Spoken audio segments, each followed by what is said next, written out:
for the simplicity of Pong. Now I want to warn you, I'm about to show some images that can be disturbing and that are not suitable for the youngest Nerdland viewers. So take a look behind me. These images are all from popular video games played by millions of people, and they feature women in troubling, violent, and dehumanizing ways. In this scene, a group of men howl and cheer a scantily clad stripper in Hitman Absolution. Here, a woman is repeatedly slapped in the game Far Cry 3. Here, a woman lays dead and apparently irrelevant in this image from Mafia 2, Joe's Adventures. The games are fantasy, but the threat of violence, all too real for one woman who dared to say enough. When she spoke out against these representations of women, she received death threats in return. And we're going to talk to her about what the story of Gamergate is all about. Next. Stone magazine just called her pop culture's most valuable critic. Others have called her a feminist, bravely confronting sexism in our culture. For 2 months now, Anita Sarkeesian's name has been splashed across the headlines as a central figure in what's been described as a war on women in the video game industry, something the media has come to refer to as Gamergate.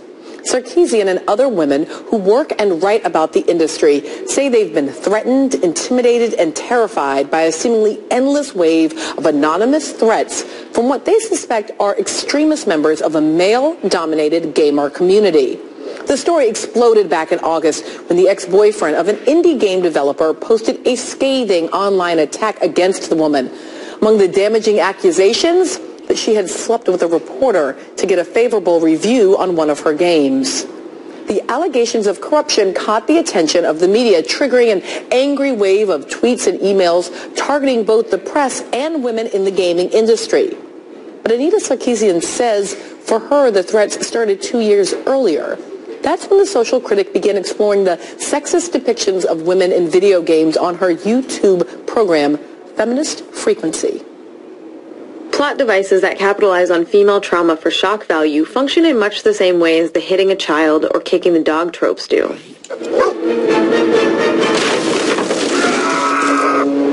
No one defies Thag the Impatient. There, you happy now?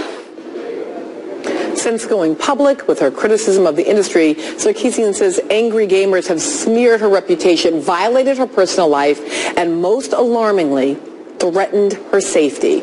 Back in September, she received a bomb threat while at an awards banquet in San Francisco. Then just days ago, she canceled a speaking engagement at Utah State University after the school received an anonymous threat from an alleged gunman who promised to shoot students if she spoke. The FBI is now reportedly involved in Sarkeesian's case, and in the meantime, more women are coming forward with similar stories of harassment and threats. It's literally been the worst thing I've ever experienced in my life. They have targeted my financial assets of my company. They have set up fake accounts to impersonate me online with me saying just horrible, horribly discriminating things against people in an effort to destroy my professional reputation. They've actually set up burner accounts with fake, stories about my life and have sent them to prominent journalists. Video game designer Brianna Wu says the repeated threats forced her and her husband to go into hiding for their own safety. Meantime, Anita Sarkeesian says something has to be done to change the culture of the video game industry, and she intends to be part of the solution. She joins me now live from San Francisco. Anita, good morning. Good morning. So this is appalling and also maybe difficult for folks who aren't part of the gaming industry to completely understand. So help us to understand. I mean, we watched your Feminist Frequency, and you're very sort of measured. You're clear that you love parts of the game, that you're part of it, but also that you have a critique. How in the world does that end up with death threats and bomb scares? It is really hard for people outside of the industry to understand this, and I think even for a lot of people in the industry to understand that this is what it's come to.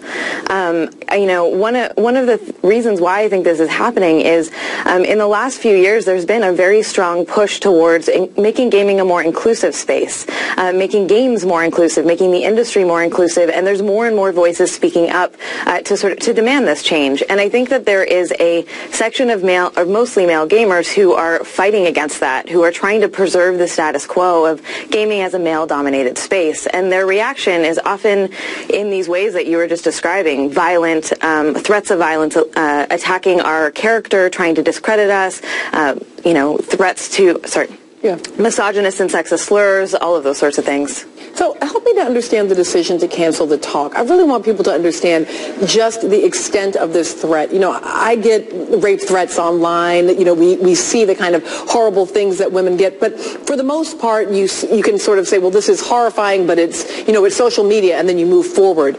But you made a decision to cancel this talk because you took these threats very seriously. Why in this case? I do, and I take all the threats that I receive very seriously.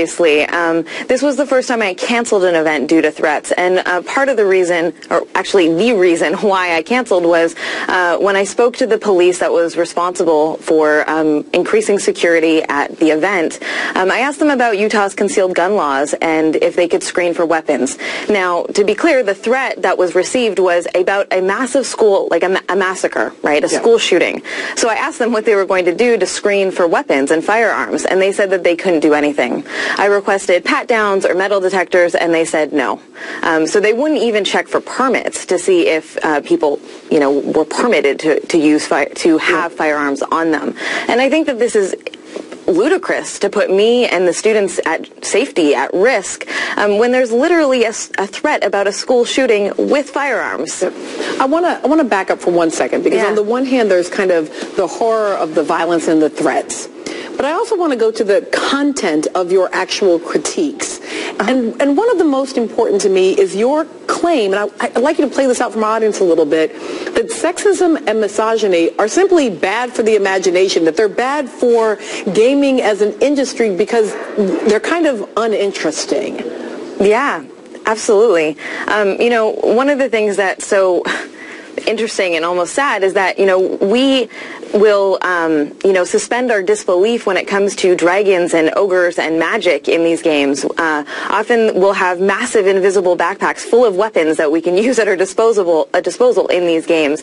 But somehow the idea that, you know, the exploitation of women, or, you know, a world free of the oppression of women is just deemed too bizarre to be believable. Yeah. Final question. So many times when bad things do happen, you will hear this kind of low level, the games made me do it.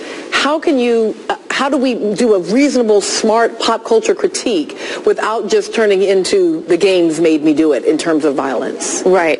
Yeah, you know, I am definitely not advocating that there's a one-to-one correlation at all, but I do this work because I think that media matters, right? I think that the media helps to shape our attitudes and beliefs and value systems. And so what does it say about, you know, our society when the primary means of conflict resolution in most of these major games are about violence?